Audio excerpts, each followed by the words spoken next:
Hello and welcome to my blog একদিন প্রতিদিনের গল্প। আমি মোহর। আশা করি আপনারা সকলেই আমার আগের দেওঘরের পার্ট 1 ব্লগটি দেখেছেন। এটি আমার দেওঘরের সেকেন্ড পার্টের ব্লগ।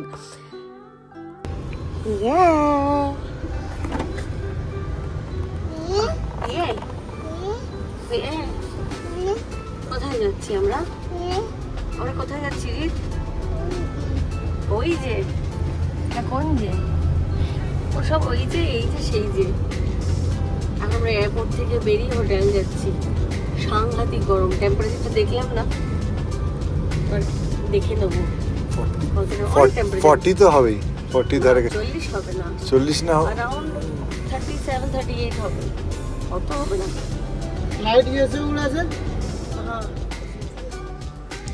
এয়ারপোর্ট থেকে বেরিয়ে এই দেওঘরের রাস্তাঘাটগুলো বেশ পরিষ্কার। ভালোই কমফোর্টেবলি বসে আছে। ফ্লাইটে ওঠার সময় ওকে প্যাসিফায়ার দিয়েছিলাম, নামার সময় আর লাগেনি, কারণ তো এত তাড়াহুড়ো করছিল, এটা ওটা করছিল, তো আর দিতে লাগেনি। আমরা যেটা ভয় পাচ্ছিলাম যে কান বন্ধ হয়ে যাবে বা কিছু, যেহেতু ফার্স্ট ফ্লাইট, এটা ফার্স্ট এক্সপিরিয়েন্স, আর সবে আদৌ বলা শিখছে, আমরা বুঝতে পারবো কি পারবো না। বাট ঠাকুরের কৃপায় কিছু অসুবিধা হয়নি, সবই ঠিক আছে। এখন আমরা গাড়িতে, এখন আমরা হোটেল যাব। আজকের দিনটা এলাম তার কারণ হচ্ছে ওকে নিয়ে প্রথমবার আমরা এলাম, 3 জনে ট্রাভেল করছি। এর আগে ট্রাভেল করেছি অন্য কেউ ছিল বা আরেকজন কেউ ছিল, এটা একা আমরা 2জন আর ওকে নিয়ে ট্রাভেল করছি বলে আমরা একদিন আগে এসে গেলাম। কালকে আসলেও হয়তো সকাল সকালে আসার পরে পুজো দেওয়া যেত, বাট সেটা অনেকটা হেক্টিক হয়ে যেত। সেই কারণেই আমরা এই ডিসিশনটা নিয়ে আগের দিন চলে আসি, পরের দিন পুজো দেবো, মানে ওর বাড়ির দিকে, তারপরে আমরা মানডে ফিরে যাব। যাতে কোনোভাবেই, যেহেতু এত গরম, কোনোভাবেই ওর কোনো অসুবিধা না হয়।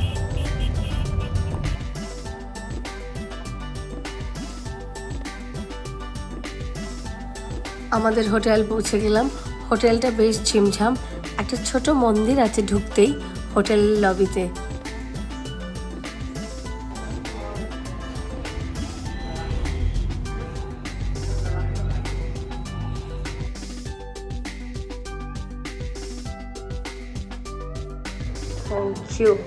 আমাদের রুম, এইদিকে লাগেজ রাখার জায়গা। আমরা রাস্তা থেকে আসার পথে ডাব আর লেবু কিনে এনেছি। এখানে একটা ওয়ার্কিং বে, এখানে টিভি যেটা আমাদের ইউজ হবে না খুব একটা, এখানে একটা সোফা, খাটে আমার বর আর ছেলে, এদিকে আয়না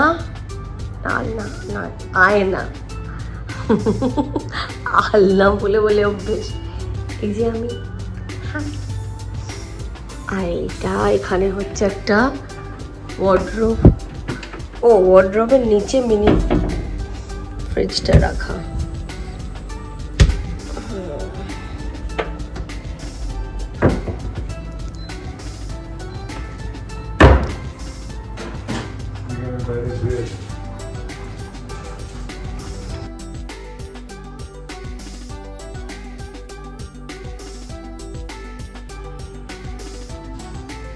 বাইরে দিকে কি দেখা যাচ্ছে দেখি, খুলো না, গরম হয়ে যাবে। এটা কোনো টেম্পল না,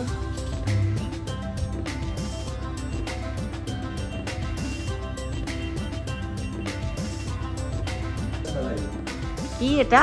ঝাড়খণ্ড স্পেশাল রসমালাই। কোথায় গেছিলে তুমি? মোহন ভোগ। ক্ষীর চমচম, দেখি খেয়ে দেখি। এটা হচ্ছে ড্রাই চমচম, খেয়ে দেখি। তুমি আগে খাও।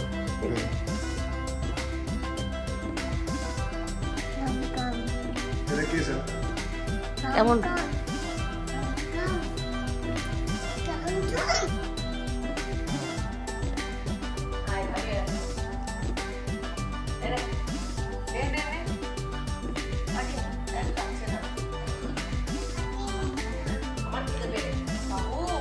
ট্রেনটা আসছে।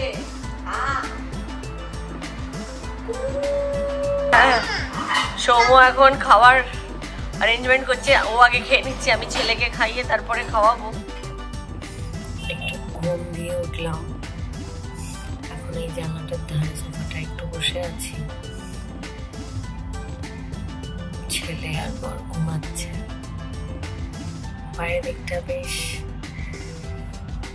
সুন্দর লাগছে, ক্লিয়ার স্কাই, গরম আছে বাইরে। এখন এই বিকেলের দিকটা একটু হালকা হবে টেম্পারেচারটা। দেখতে দেখতে 2 বছর কালকে হয়ে যাবে ঈদ। মানে সময় কিভাবে চলে যায় ছোট বাচ্চাদের নিয়ে। আগে এখন সবাই বলতো যে বুঝেই যেন কখন বড় হয়ে গেল, দিদিভাই বলতো আমাকে কখন বড় হয়ে গেল বুঝতেই পারলাম না। আমি বুঝতে পারতাম না, মানে এত তাড়াতাড়ি টাইম যায়। আর এখন সত্যিই সেটা রিয়েলাইজ করছি, অত তাড়াতাড়ি সময় চলে যায়, সময় কিছুই না, আর বাচ্চারা খুব তাড়াতাড়ি বড় হয়ে যায়। বিকেল বিকেল আমরা একটু স্নান করে রেডি হয়ে নিলাম, একটু মন্দিরের দিকে যাব আর মার্কেটটাও একটু ঘুরবো। আমরা এসে গেছি বাবা ধামের এখানে, আশা করি ভিড়ই হবে। সব জায়গায় এখানে ঘুগনি বিক্রি হচ্ছে আর চা, আমার দেখেই লোভ লাগছে। এই যে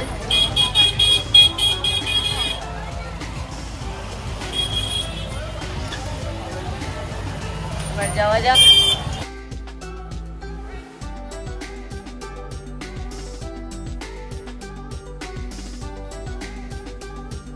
ভোলানাথের কৃপায় আজ তার কাছে আসার সুযোগ পেয়েছি আমরা।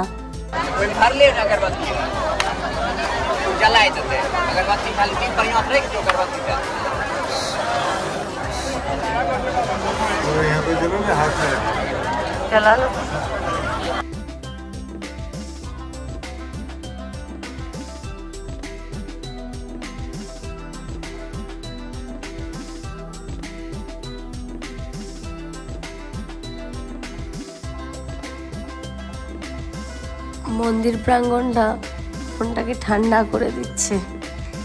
আরতি শুরু, আমরা ওই দিকেই দাঁড়িয়ে আছি যাতে একটু আরতিটা দেখতে পাই, বাট ভিড় প্রচুর আছে।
গণেশ মন্দির, ছেলের আমার গণেশ খুব প্রিয়।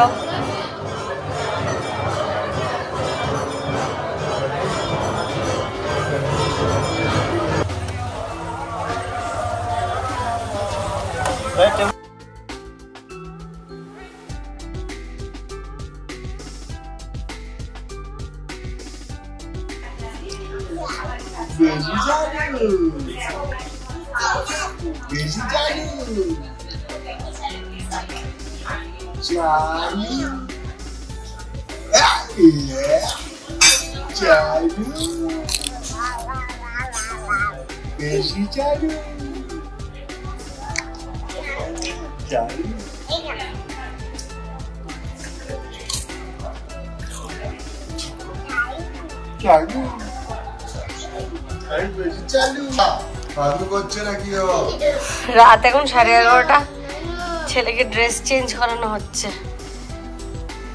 Birthday boy, birthday boy, birthday boy.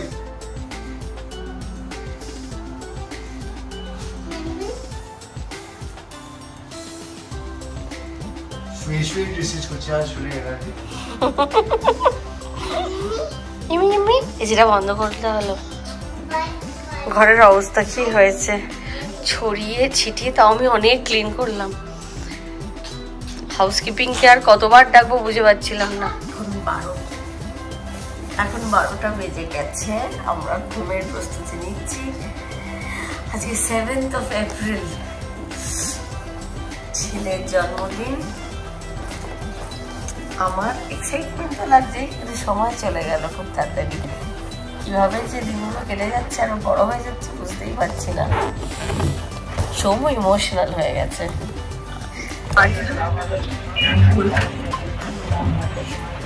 Good morning. আজকে 7th April, আমরা 8:30 নাগাদ হোটেল থেকে বেরালাম। বেরিয়ে এখন মন্দিরের উদ্দেশ্যে রওনা দিয়েছি। এই কিছুক্ষণের মধ্যেই পৌঁছে যাব।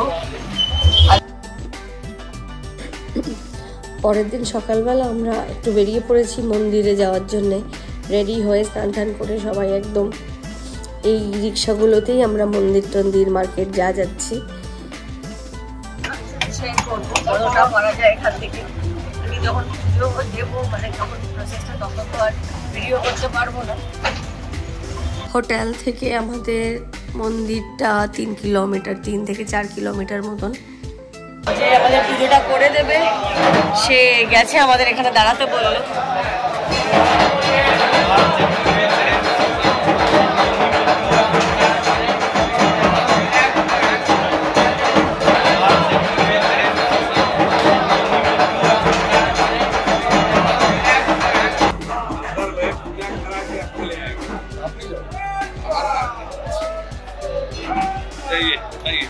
चलो ये जल को सिर्फ आप ले जाइए, ये बाद में जाएगा, ये हम साथ में नहीं जाएंगे, बाद में जाएगा। देखिए रे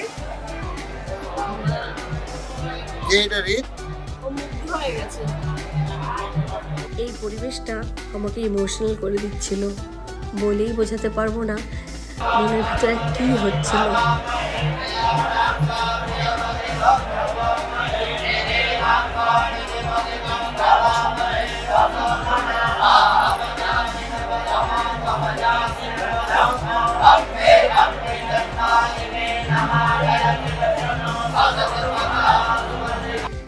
লাইন তো ছিলই, ভিড়ও প্রচুর থাকবে আমরা জানতামই।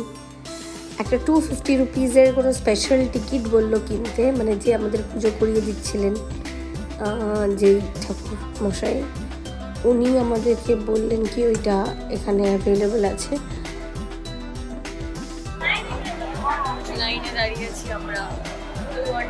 মন্দিরে তাও আমাদের 2.5 ঘন্টা মতন দাঁড়াতে হয়েছে লাইনে, বাট প্রচণ্ড ভালো সিস্টেমে, মানে যেখান দিয়ে আমরা পাস করছিলাম, যেখানে লাইনটা ছিল সেটা পুরোটাই শেডের তলায়, আর প্রত্যেকটা জায়গায় ফ্যান অনেকগুলো করে লাগানো ছিল, তো ওই গুমোট ব্যাপারটা লাগছিল না, আর ভীষণই ভালো ম্যানেজ করছিল লাইনটাকে।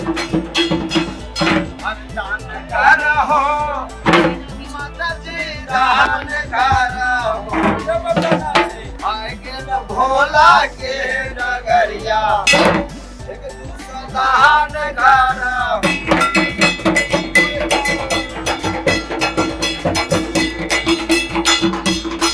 डांस करो, डांस करो।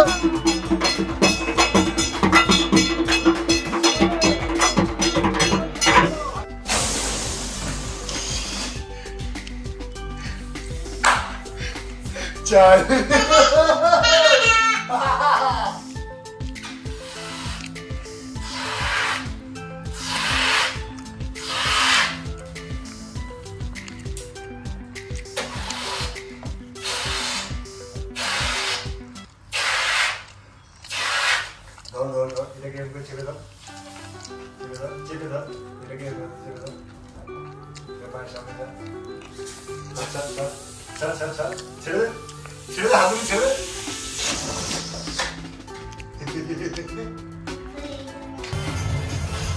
আমরা ঘুম থেকে উঠে কোনো রকমে রেডি হয়ে ছেলেকে রেডি করিয়ে নন্দন পাহাড় এসেছি।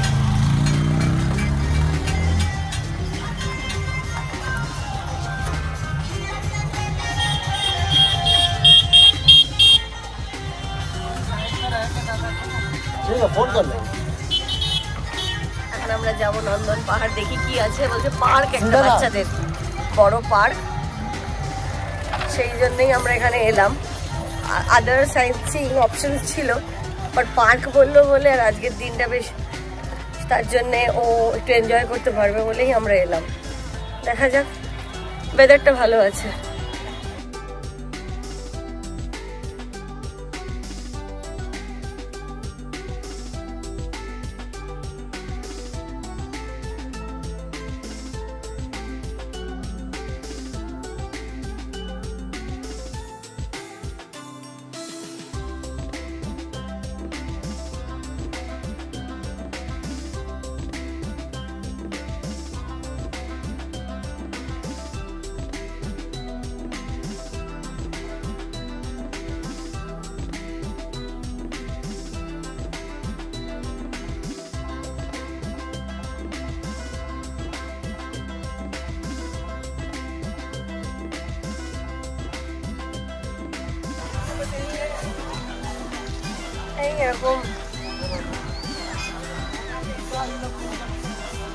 রিত is enjoying to his fullest. অনেক জায়গায় ছিল আমরা যেতে পারতাম সাইট সিনের জন্যে, বাট এই নন্দন পার্কটাই আমরা চুজ করলাম, কারণ কি এখানে অনেক রাইড এগুলো আছে। আমরা সবাই কাছে শুনেও ছিলাম, আর তারপরে আমরা গুগলেও দেখলাম, সেই কারণে আমি ভাবলাম যে এখানে আসাটাই বেস্ট হবে, ও একটু এনজয় করতে পারবে।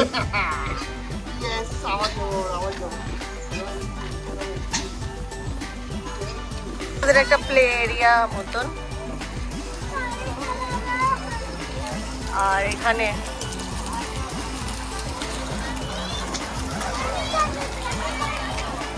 এই যে কোচি গাড়িতে উঠে পড়েছে, আর বাবা অ্যাজ ইউজুয়াল পিছন পিছন ঘুরে যাচ্ছে।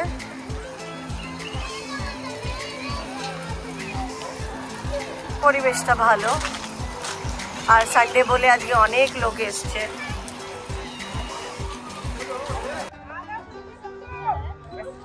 সিটি ভিউ,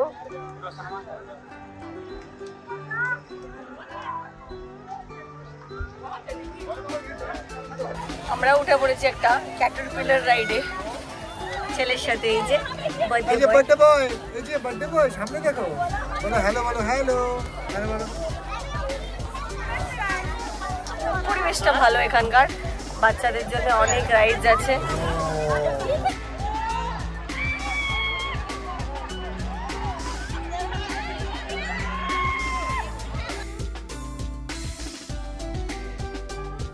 নন্দন পার্ক থেকে বেরিয়ে স্ট্রেট আমরা গেছি মার্কেটে প্যাড়া কিনবো বলে। প্যাড়াগুলো অসাধারণ অসাধারণ, মানে গরম গরম প্যাড়া, মানে আর বলে বোঝাতে পারবো না।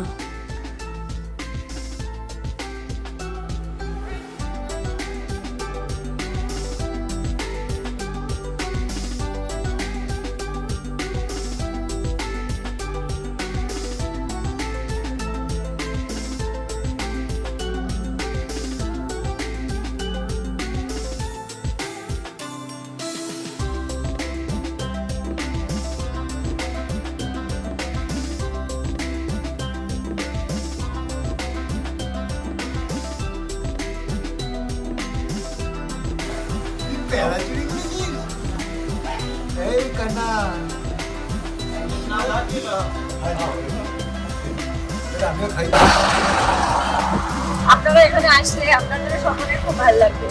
মন্দির তো ভালো লাগবেই, তাছাড়া শহরটা ছোট হলেও সাজানো গোছানো, দোকানপত্র যা যা দরকারি জিনিসপত্র সবই পাওয়া যায়। মার্কেট প্লেসগুলো খুব ভালো, প্যারার দোকানগুলো আউটস্ট্যান্ডিং, প্যারাগুলো বানাচ্ছে আর তারপরে কিন্তু টেস্টও করতে দিচ্ছে, আউটস্ট্যান্ডিং। খুব ভালো লাগবে ওই ব্যাপারটা, গরম গরম প্যারা আমরা নিয়েওছি, খুব ভালো লেগেছে আমার ওই এক্সপিরিয়েন্সটা। আর এখানে ফুচকা খেলাম আমি, ফুচকাটাও আমার খুব ভালো লাগলো, কারণ কি ফুচকার মধ্যে আমরা তো এই যে প্যারা, ফুচকার মধ্যে তো আর আমরা পেঁয়াজ খাই না, এখানে পেঁয়াজ একটু অন্যরকম টেস্ট লাগলো। আমি অল্পই খেয়েছি, 4টে খেয়েছি, 10 টাকায় 4টে। তুমি ঘুগনিও খেয়েছো? আমি ঘুগনিও খেয়েছি, ছোলার ঘুগনি, ছোলা লুচি, ওটার টেস্টটা খুবই ভালো। মানে আমরা যে ধরনের ঘুগনি বাড়িতে করি বা আমাদের ওখানে দোকানে বাজারে যে ধরনের ঘুগনি পাওয়া যায় ঠিক ওই ধরনের ঘুগনি নয়, একটু স্পাইসি আর ছোলাগুলো একটু আধসেদ্ধ মানে ভালো, একদম অন্যরকম। মানে রুটি পরোটা ছাড়াও পাউরুটি দিয়ে খাওয়ার জন্য খুব সুন্দর একটা ডিশ। চা খেয়েছি আমি এখানে এসে, কোথায় আমি যা যা খাওয়া যায় আমি সবকটাই ট্রাই করে নিয়েছি। আর মিষ্টি খেয়েছি, এই যে মোহন ভোগ এই দোকানটা খেয়েছি, ভালো মিষ্টি পাওয়া যায়। বাবা বার্থডের জন্য মাহল বানিয়েছে যাতে ছেলে বসে মাখানা খেতে পারে। ছেলে বেলুনের মধ্যে বসে মাখানা খাচ্ছে। মন্দির থেকে এসে সৌম্য একদম ফুল বাবা বার্থডে মোডে। ছেলেকে কিভাবে এক্সাইটমেন্ট দেওয়া যায়, কিভাবে খেলানো যায়, সব বার্থডে বেলুনগুলো নিয়ে এসছে, সব ফুলিয়ে ফেলছে। এটা খেতেও ভালোবাসে। এই যে বাবা এন থেকে কি মোড কি আর করা যায়, ছেলে লাইট অফ করে দিয়েছে।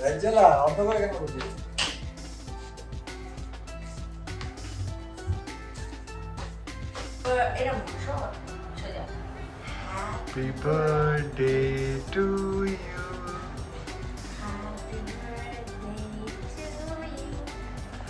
Happy birthday, happy birthday, Rita Shona, happy birthday, love you.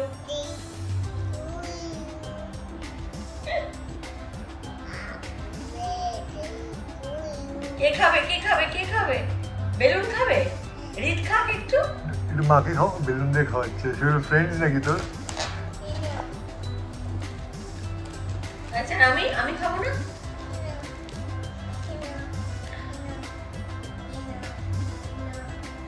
আর আমি আর রিত খাবে না? আর আমি আমাকে দাও একটু। এই যে হয়েছে?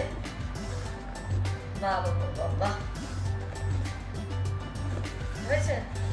আর আমাকে দাও একটু। এবার রিতকে খাওয়াই,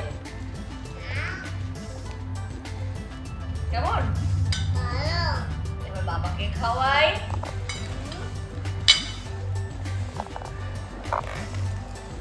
এই যে ঋতু খাবে, কাছে ঋতু খাক।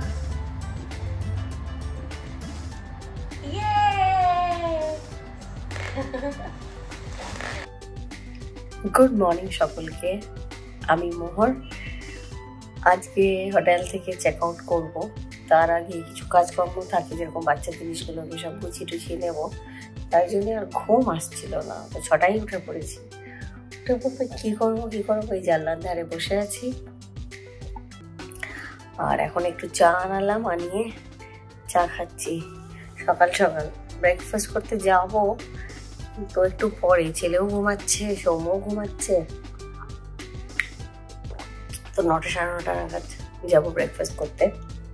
তার আগে ভালো একটু চা খেয়ে নিই, আমাকে ছেলের কাজকর্মগুলো সব সেরেই যাবো। এখানে যা যা আছে ছেলের জিনিসগুলো তুলতে হবে, মানে লাস্ট মিনিট যা যা কাজ থাকে। এই ট্রিপটাও ভালোভাবে হয়ে গেল। এবার দুগ্গা করে বাড়ি পৌঁছে যাই শান্তিতে। বাস খুব ভালো কাটলো দুদিন, খুব ভালো কেটেছে। রিতের সেকেন্ড বার্থডেতে আমরা ওই জন্যে আগে থেকেই প্ল্যান করে রেখেছিলাম যে দেওঘর আসবো বাবার কাছে। আমরা আগের বারও গেছিলাম মহাকাল টেম্পল, দার্জিলিং একটা মহাকাল টেম্পল আছে ওইখানে, ওখানে আমরা দার্জিলিং গেছিলাম আজকে ওর ফার্স্ট বার্থডেতে। আর এবার আমরা এখানে এলাম, তো খুব ভালো লেগেছে আমার। এইসব ট্রিপগুলো সারা জীবন মনে থেকে যায়। মানে ছেলে তো আস্তে আস্তে বড়ই হয়ে যাচ্ছে, মানে আমাকে যেই জিজ্ঞেস করে বা আমি অনেককেই কথাটা বলি, মানে ব্লিঙ্ক করছি, মানে চোখ এর পাতা ঝাপকানোর আগেই ওরা বড় হয়ে যাচ্ছে। সেই কারণে এই ট্রিপগুলো খুব মেমোরেবল হয়ে থাকে। আর যত সময় যাবে এই যে ডকুমেন্ট করে রাখছি আপনাদের সাথে শেয়ার করব। আমার জন্য একটা বড় ডকুমেন্টেশন এটা, আর ছেলেও এটা আমি আশা করি বড় হয়ে এনজয় করবে। 8:30 মতন বাজে, আমি রেডি হয়ে নিচ্ছি যাতে আর যেটুকু কাজ আছে সেগুলো করে আমরা বেরিয়ে পড়তে পারি ঠিক টাইমে। তার আগে ব্রেকফাস্ট করবো, ছেলেকে খাওয়াবো, আরও যা একটু কাজ করার আছে সেগুলো করবো। কোথাও আসার সময় যত এক্সাইটমেন্ট থাকে, যাওয়ার সময় তত বিরক্ত লাগে এত লাগেজ গোছানোর জন্য। যদিও আমরা এবার মিনিমাল লাগেজ নিয়ে এসেছি, মানে ওই একটা এই ব্যাগটা পিঠের যেটা নিই, মানে যেটা আমরা ওর জন্য সব কিছু ক্যারি করি। তাছাড়া পিঠের একটা ব্যাগ যেটাতে আমার আর সব জিনিসপত্র আছে, আর তাছাড়া শীতের একটা হোয়াইট ট্রলি। তাছাড়া আমরা কিচ্ছু আনিনি এবার, কারণ আমরা ভেবেই রেখেছিলাম এই দুদিনের জন্যে গাদা গাদা লাগেজ নিয়ে যাওয়ার কোনো মানেই হয় না, এত জিনিস লাগেও না। ফার্স্ট এক্সপিরিয়েন্স থেকে বুঝেছি, ওই জন্য কম করতে পেরেছি। নিচ্ছি এরপরেরটাই আরও কতটা কম করা যায়। ছেলের এখনো ঘুম ভাঙছে না, 9:30 বেজে গেছে, ছেলের আর ঘুম ভাঙে না। ঋতো একবার তাকা এইদিকে, তোর মাথার উপরে। নিচে ব্রেকফাস্ট করতে যাবি? তাহলে চল। নো, কেন নো? চল না, চল একটু ব্রাশটা করে তারপরে চল নিচে গিয়ে ব্রেকফাস্ট করে আসি।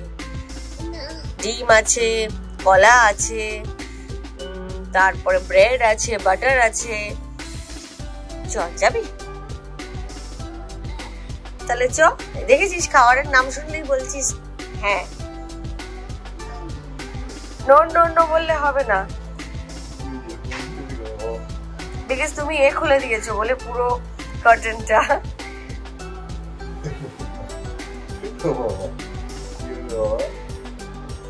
কিরে ওঠ, লুচি খাবি? চল লুচি বলে দিচ্ছি, লুচি দেবে। চ, খাবি? তাহলে ওঠো প্লিজ। না না না বললে হবে না, 9:30 বেজে গেছে। আরে রেডি হয়ে বেড়াতেও তো হবে আমাদের, আজকে আমরা বাড়ি যাবো।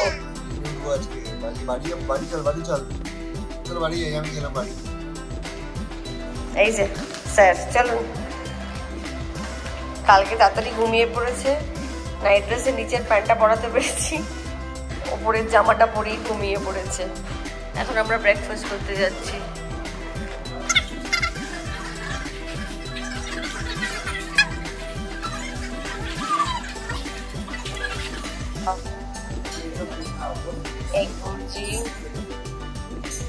এখানে কিছু ফ্রাই টাইপের পোহা, মানে চিড়ের পোলাও, এখানে লুচি আর তরকারি, সাম্বার,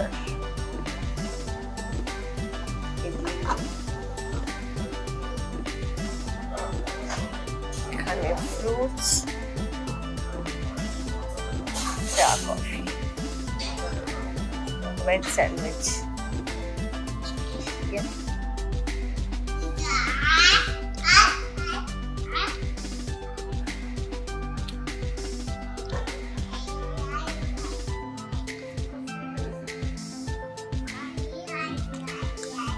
কাকে ডাকছো? কাকে ডাকছো?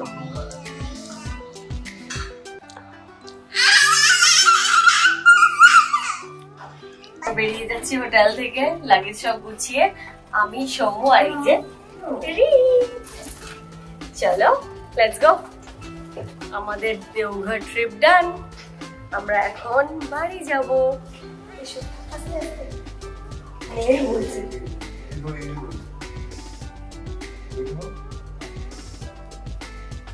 আমরা সকলে গাড়িতে এখন উঠে পড়েছি। এয়ারপোর্ট পৌঁছাতে মোটামুটি 8 ঘন্টা টাইম লাগবে, আর 10-15 মিনিট। ও আর 10-15 মিনিট, আর 10-15 মিনিট লাগবে, আমরা পৌঁছে যাব। বাস ফ্লাইটে, আমাদের ফ্লাইট কটায় শিডিউল? 1টা নাগাদ।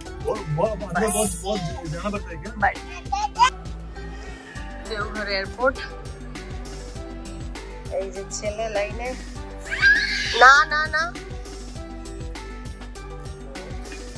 এদিকে এসো।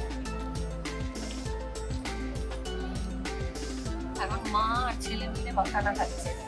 বসো বসো, মাখানাটা খেয়ে নাও, এখানে বসেই খেয়ে নাও। খাবে না? কোথায় যাচ্ছ? ফেলে এসো, ফেলে এসো, ডাস্টবিনে ফেলো।